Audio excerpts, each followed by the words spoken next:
Elle s'appelle Annelie Anang. Elle est membre du collectif Justice pour Naomi.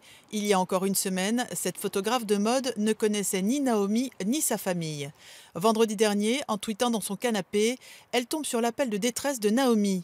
Bouleversée, elle essaye alors de mobiliser internautes et médias, sans grand succès dans un premier temps. Derrière cette réticence, la peur d'une fake news.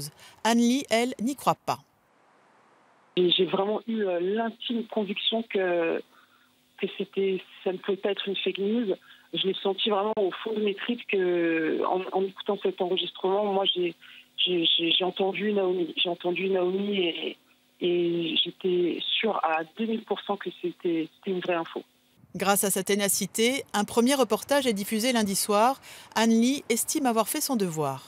Je suis vraiment une citoyenne lambda, mais j'ai juste lancé l'alerte et vraiment, sans toute la mobilisation de Twitter ce samedi et ce dimanche, tout ça n'aurait pas été possible. C'est vraiment les gens qui se sont mobilisés, qui m'ont aidé à faire sortir cette histoire. Ces derniers jours, l'affaire Naomi occupe toutes les chaînes, les ondes et la blogosphère.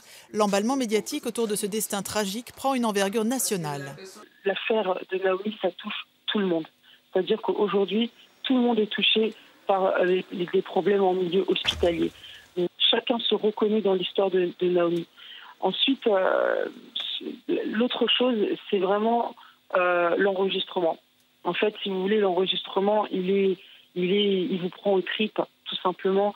Vous entendez cette jeune fille qui est en train de mourir. Cet après-midi, certains noms de salariés du SAMU ont commencé à circuler sur la toile, invoquant la dignité de la famille Moussinga. Annelie dénonce ces dérapages.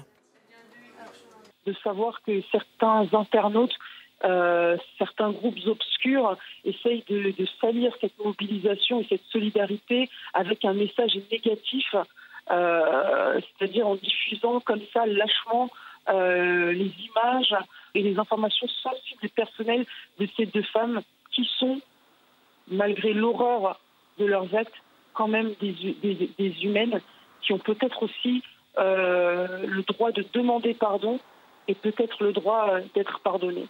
Mercredi prochain, Annelie et les autres membres du collectif Justice pour Naomi se retrouveront place Kléber à Strasbourg pour une marche blanche en sa mémoire.